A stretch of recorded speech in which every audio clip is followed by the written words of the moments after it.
Welcome back mga ropa, kwentuhan muna tayo. Pag-usapan natin ang game ng kupunan ng Lakers kontra sa kupunan ng OKC Thunder. Bigating game nga to mga pre dahil pangatlong Lakers sa Western Conference ang makakaharap ng kupunan ng OKC Thunder. Pero ang twist dito sa game na to, na-injury nga si Luka Doncic at Austin Reeves, samantalang si LeBron James naman ay piniling hindi maglaro kontra sa kupunan ng OKC Thunder. Kaya naiwan ng Lakers sa mga bench players mga ropa. Nagamit dito ni Coach JJ Redick ang mga bench players ng Lakers na ni minsan mga ropa ay minsanan lamang maglaro para sa kupunan ng Lakers. Minsanan lang silang gamitin ni Coach JJ Redick mga ropa, at dito nga sa pagkakataon na to, sa ang number 1 na OKC Thunder pa ang natapat na sila ay gamitin. Pero kung akalain natin na magiging one-sided ang laban na to mga ropa, dun tayo nagkakamali dahil ng mga bench players na to ay lumaban hanggang sa dulo kontra sa kupunan ng OKC Thunder. Lalo na yung first half nila mga ropa ay naging dikitan at digdigan talaga ang laban. Sinabayan nila ang champion na kupunan ng OKC Thunder.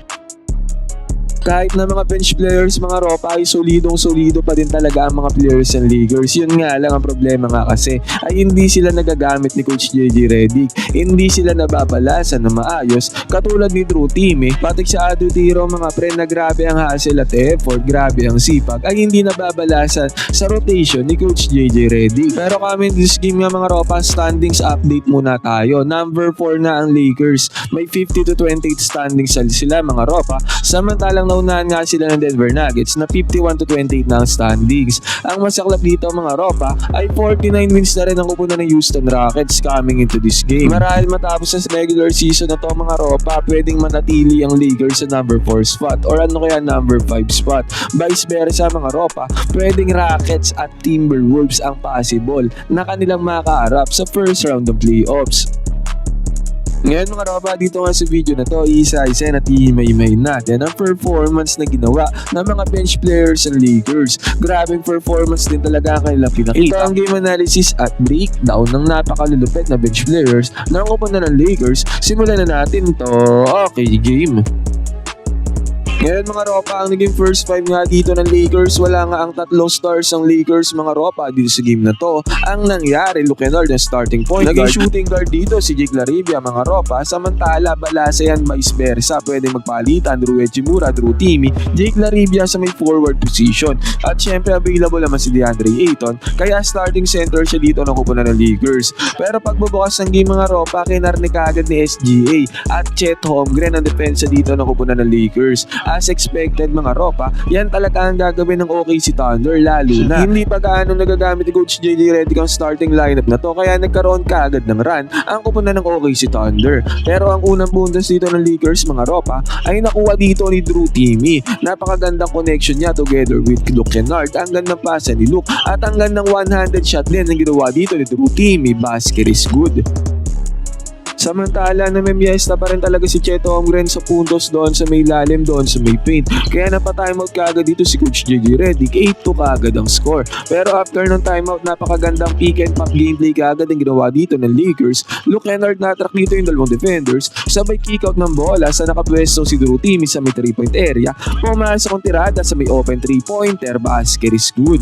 Yun nga lang mabilis ang nakabawi dyan ang kupunan ng OKC Thunder ng kanilang long range bomb din. And take note, napakagandang performance nga ang ginagawa ni Luka Kennard mga ropa sa absence ni Luka Doncic at Austin Reeves. Siya na nga ang naging main facilitator ng team mga ropa, at dito nga napakagandang pasa ang kanyang ginawa papunta kay DeAndre Ayton. Solido ang ginagawa ni Luka Kennard para sa Lakers mga ropa. At ito din, nag-attempt dito si Luka Kennard ng 3-pointer pero nagmintes. Pero ginamit nga dito ni Coach JJ Redick yung mga bench players niya mga ropa, at kitang-kita natin nag-sky up dyan itong si Adu Tiro. Grabe nga sila effort ang ginawa dyan ni Adu Tiro para makuha niya offensive rebound, at eventually nga nagkaroon ng second chance points dyan ang kupunan ng Lakers na foul dito itong si Adu Tiro. Sobrang efficient talaga ng OKC Thunder mga ropa. Yan lang ang naging problema talaga ng Lakers dito sa may first quarter at sa may first half. Pero yung connection talaga dito ni Luka Kennard at Drew Timme mga pre ay sobrang on point. Nagkaroon na naman ng 2 points dito si Drew Timme dahil sa ginawang penetration ni Luka Kennard. Easy 2 points na nagawa dyan ni Drew Timme. At after nito mga ropa, kitang-kita naman natin napakagandang fadeaway jumper ang ginawa dito nitong si Luka Kennard. Tiro na naman mga ropa, kitang-kita natin yung epekto niya pag nandito siya sa loob loob ng court, hassle at effort maging ang depensa mga ropa, naisahan niya dito itong si Ludort. At dahil dyan mga ropa, napakagandang balasa ng bola pa ang ginawa dito ng kupunan ng LA Lakers. Nahanap na naman nila si Drew Timme mga ropa na open dito sa may right side corner 3-pointer. May contest dyan pero walang pakialam si Drew Timme, pumasok ang kanyang 3-pointer. Quick 10 points kagad ang mayroon si Drew Timme dito pa lamang sa may first quarter mga ropa. Nakabawi naman ng isolation play dito sa SGA, 3-pointer na pasok dyan ni SGA. Samantalang napakagandang pasa naman ni Bronny. Open si Adu Tiro sa may 3-point area. Ito na ang kauna-una ang 3-pointer ni Adu Tiro sa kanyang NBA career. Yun nga lang, sobrang init talaga ni SGA. Pumasok na naman ang kanyang perimeter jumper. Uminit din ang Lakers sa may 3-point area mga ropa. Nakakuha ng 3-pointer dito itong si Vando. At after nyan, si Kobe Vafkin naman ang nakakuha ng 3-pointer. Magandang defense na ang ginawa ng Lakers dito sa OKC mga ropa, pero nasolusyonan pa rin ni AJ Mitchell ang 3-pointer dito sa may top of the key. Nakajani ng 2 points si Rui doon sa may ilalim mga ropa, kaya dumikit din ang Lakers pagtatapos ang first quarter. 34-27 lang ang score mga ropa, hindi pa tambakol dyan ang Lakers na usually ay natatambakan talaga sila ng kupunan ng OKC Thunder. Pero itong mga bench players na to mga ropa ay sobrang ganda ng performance na pinapakita dito pa lamang sa may first quarter. Heto mga ropa, pagbubukas sa second quarter, Rui Hachimura nagkaroon kaagad ng fast break attempt dito at nakapag-convert naman ng easy 2 points dito si Rui. Yun nga lang mga ropa, sa kupunan ng OKC Thunder, heto, na-breakdown nila ang depensa dito ng kupunan ng Lakers. Napilitan dito si Maxi Kleber na center ang nilalaro para sa Lakers na umibabaw. Kaya kitang-kita natin na ang dali lang iniwanan dito si Maxi Kleber sa ibabaw kasi nga nagkaroon ng mismatch mga ropa. Easy 2 points na nagawa dyan ng kupunan ng OKC Thunder. Samantala mga ropa, mabilisan lang naman nung nabigyan ng bola ulit dito si Rui. Kitang-kita natin perimeter jumper ang ginawa dito ni Rui Hachimura. Pumasok ang perimeter jumper dyan ni Rui, basket is good. At after pa nito mga ropa, nagkaroon din ng good defense dito ito si Kennard. Nakakuha siya ng steal dyan mga ropa, at dyan sa steal na yan, nakikoutan pa nila ng bola si Rui Hachimura na naman mga ropa, at sa 3-pointer dyan ni Rui, open na open yan, pumasok ang tirada na naman ni Rui Hachimura. At sa balasa ulit ng bola ng Lakers mga ropa, Jake LaRavia naman ang umatake na ipagpag niya sa depensa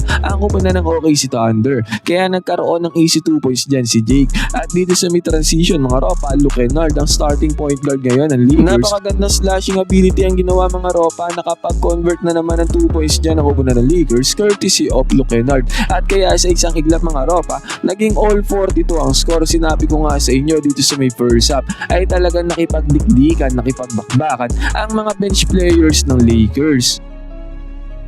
Eto nga mga ropa, papakita ko sa inyo yung play na ginagawa ng kupunan ng OKC Thunder. Ngayon mga ropa, possession dito ng kupunan ng OKC. At makikita natin mga ropa, naka-man-to-man defense dyan ng kupunan ng Lakers. Pero syempre mga ropa, pag may umatake, ay nag-help defense dyan ng kupunan ng Lakers. At sa pagkakataon na to, pag-atake nga ng kupunan ng OKC Thunder, yan ang hinihintay nila mga ropa, ang mag-help defense ang kalaban. Nakatulad nga ni ginawa dito ni Drew Timme. At nung nag-react na nga dyan si Drew Timme, napakasimpleng pasa lang ang ginawa papunta sa may left side corner 3-pointer.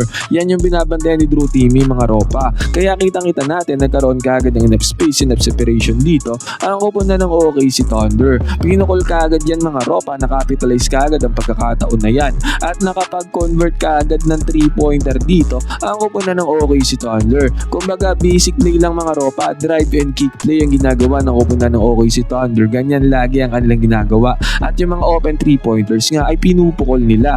Volume shooter sa may 3-point area ang kupunan ng OKC Thunder mga ropa, kaya sobrang hirap nilang kalaban. At sa pagkakataon naman na to mga ropa, Kennard naman ang tumirada. Gumamit siya ng screen dito mga ropa, pero yung defender mga ropa ay nakadikit pa din kay Kennard. Yan din ang strength na kupunan ng OKC mga ropa, napakatindi talaga ng kanilang depensa. Pero sa pagkakataon na to, naipagpag sila ng Kennard, nakapagpundar dito ng fadeaway perimeter jumper itong si Kennard, basket is good. At ito naman mga ropa, pag-receive ng bola ni Bronny sa may ibabaw, kitang-kita natin, one shot fake ang kanyang ginawa. Sabay punta sa may gitna, sabay perimeter jumper ang ginawa dito ni Bronny James Jr. mga ropa. Pumasok at naging successful ang atake na yan ni Bronny. Nakapag-convert siya dyan ng easy 2 points, basket is good. At eto nga mga ropa, sa pagkakataon na to, nagkaroon ng 1-on-1 sa may left side corner 3-pointer. Kayson Wallace mga ropa, pinanis lamang ang depensa ni Kennard dito sa may left side corner 3-pointer, easy money. At sa pagkakataon na to mga ropa, bago matapos ang second quarter, medyo minalas na dito ang Lakers. Mintes ang mga tirada nila mga ropa at bumaklas na dyan ang kupunan ng OKC Thunder. At kitang-kita natin dito mga ropa, SGA. Nakuha dito sa mismatch itong si DeAndre Ayton at dahil nga mismatch yan, inatake na yan ni SGA. Pero nakita din natin dito mga ropa sa isang bump dyan ni SGA. Talsik dito si DeAndre Ayton. Ganyan kalakas or ganyan lang talaga kahina kalambot ito si DeAndre Ayton. Kaya nagkaroon kaagad ng easy 2 points dyan. Ito ang si SGA Basket is good. At bago nga tuloy matapos ng second quarter na to ay na-kick outan pa ng bola si AJ Mitchell. Napakalaking 3-pointer mga ropa pero naipasok yan ni AJ Mitchell. Natapos ang second quarter na to sa score na 65-47. Biglang lumobo sa 18 points ang tambakol dito ng kupunan ng Los Angeles Lakers. Pagpasok naman ng third quarter mga ropa, napakagandang depensa kaagad ang ginawa dito ng kupunan ng Lakers. At sa magandang depensa na yan mga ropa, nagkaroon ng fast break opportunity. Luke Kennard mga ropa, ang gandang timing ang paasa ang ginawa niya papunta kay Rui Hachimura. Dahil dyan nagkaroon na ng 2 points ang kupunan ng Lakers, nagkaroon na ng highlight play, may sumabit pa na defender, may kasama pang foul. At ito nga ulit mga ropa, yung sinabi kong favorite play lagi ng kupunan ng OKC. Drive and kick play mga ropa, pag penetrate nila, kick out na naman ang bola. Kahit nga well defended yan si Chet Holmgren mga ropa, tinira niya pa rin ang 3-pointer. At hindi naman nagsisi dyan ang kupunan ng OKC dahil nakapag-convert na naman sila ng another 3-pointer. At sobrang lupit talaga ng pagmamando ng bola ni Luke Kennard mga ropa, sobrang nakakabilib. May gantong galaw pala si Luke Kennard mga ropa, hindi lang siya basta shooter, kaya din niya mag-handle ng bola. Mas better ball handler pa nga si Luke Kennard kaysa kay Austin Reeves mga ropa in terms of point guard IQ, kasi nadidistribute ng maayos Luke Kennard yung bola unlike kay Austin Reeves na offensive-minded.